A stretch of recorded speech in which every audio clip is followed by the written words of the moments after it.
Oke, assalamualaikum warahmatullahi wabarakatuh. Jadi kali ini saya akan mengupdate perkembangan AC menggunakan full DC. Jadi dia ini kan ada PLTS, jadi kita tidak ingin menggunakan melalui inverter lagi, karena ketika melalui inverter ada pemborosan arus. Kemudian kita mengubah AC-nya menjadi jauh lebih hemat, wattnya sangat rendah, tapi kita uji juga dari segi tingkat ketahanan. Nah, ini sudah beberapa lama kita tes, lumayan tahan kompresornya, bunyinya juga sangat halus dan tidak panas sama sekali meskipun digunakan selama nonstop 24 jam. Kemudian kondensor didinginkan oleh dinamo servo yang sudah brushless juga. Ini DC juga, langsung ke baterai 36 volt.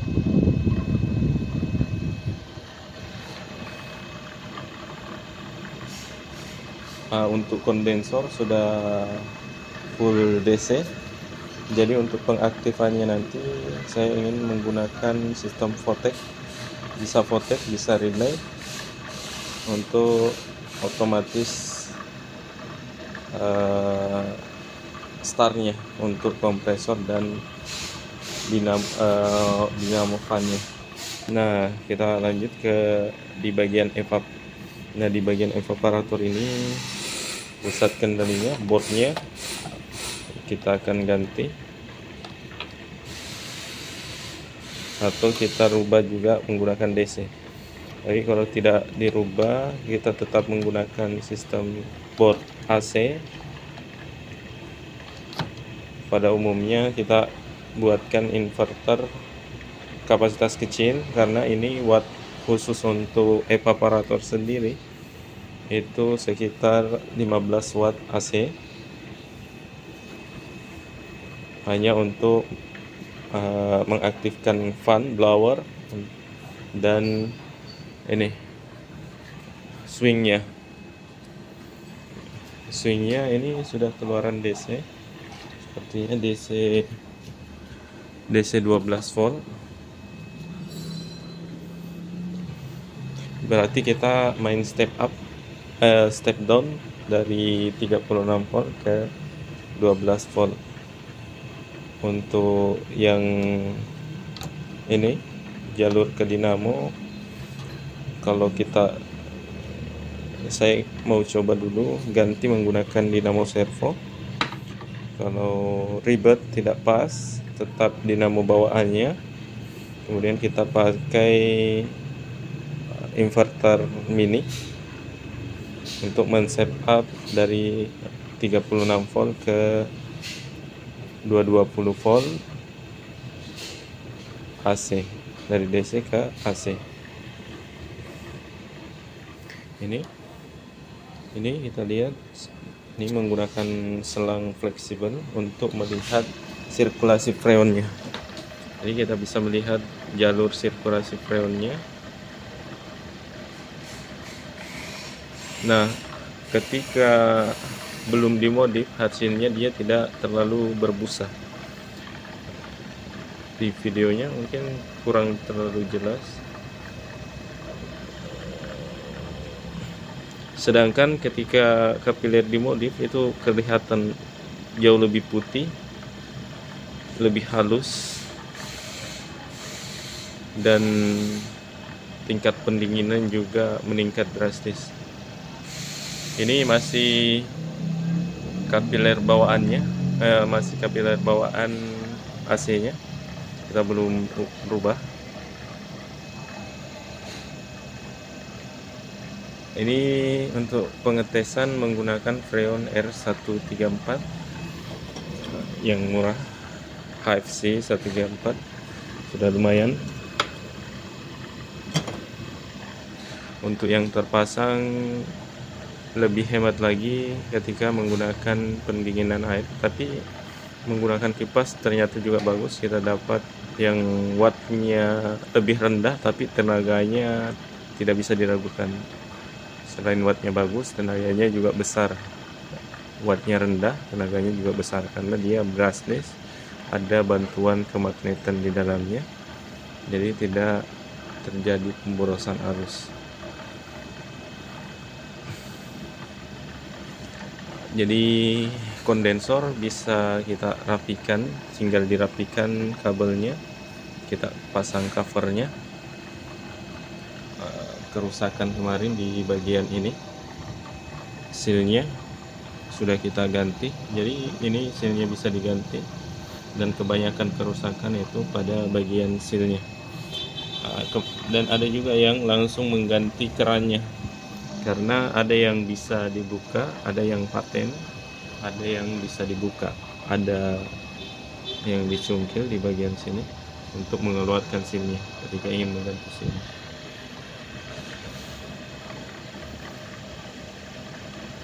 Nah, untuk yang menggunakan PLTS tentunya mengaplikasikan sistem ini sangat menguntungkan, karena kita tidak membutuhkan lagi ini airnya sampai menetes-netes,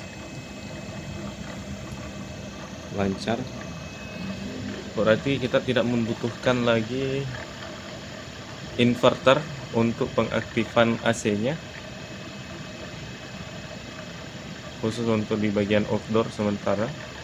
Untuk indoor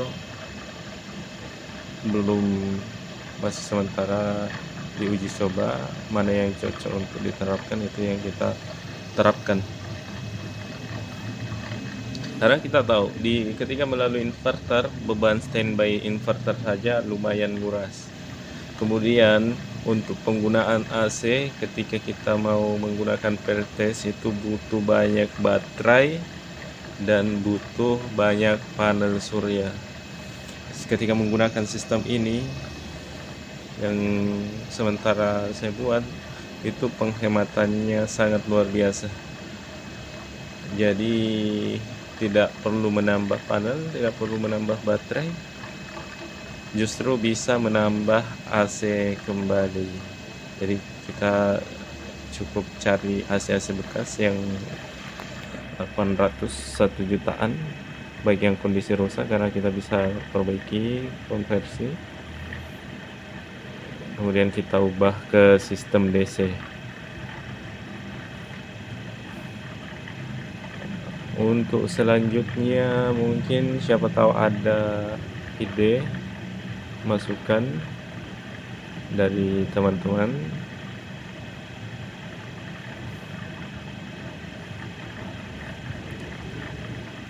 Menggunakan pendinginan air juga sangat bagus.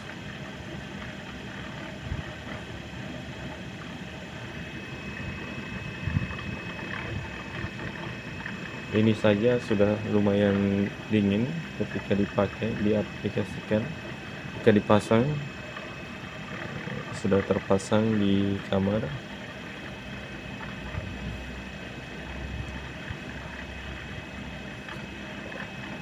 Untuk freon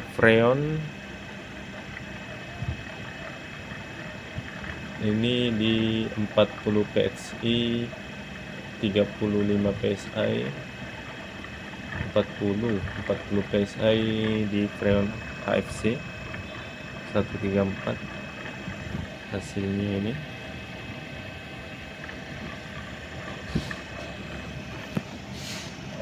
lumayan sangat dingin. Jadi ini karena kita menggunakan selang fleksibel, rencananya bisa dipakai di outdoor. Pengaplikasiannya mungkin kedepannya bisa diterapkan di mobil listrik, atau ketika mati lampu bisa menggunakan cadangan baterai sepeda listrik. Jadi sepeda listrik dimodifikasi, konektornya atau soketnya disesuaikan konektornya yang akan kita buat. Saya kebanyakan menggunakan konektor XT60 atau kadang juga konektor T. Kalau bukan XT60 yang lebih besar lagi. Kalau ini karena wattnya rendah, cukup menggunakan XT60. Ketika wattnya lebih besar, sudah di atas ribuan watt, itu saya menggunakan konektor XT90. Ya, kalau sekarang XT60 sudah lumayan, karena tidak di atas 100-an watt konsumsinya untuk AC sistem ini. Jadi tinggal kita rapikan, tapi kita akan rapikan setelah, kemudian kita akan update lagi setelah di bagian evaporator sudah bisa diterapkan sistem DC. Kalau tidak, kembali lagi tetap AC, tapi kita cari inverter mini.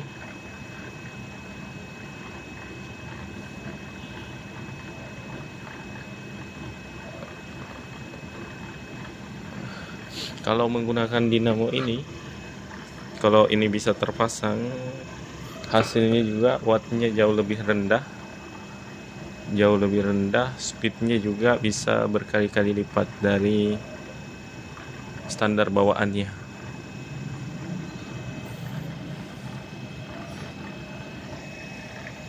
Ini saja sampai full berair ini, padahal oke, the next kita akan update lagi bagaimana AC sistem DC-nya.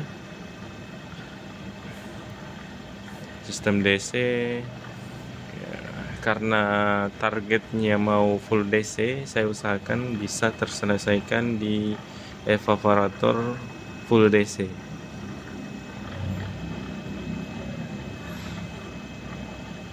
Oke, sekian. Thank you. Terima kasih.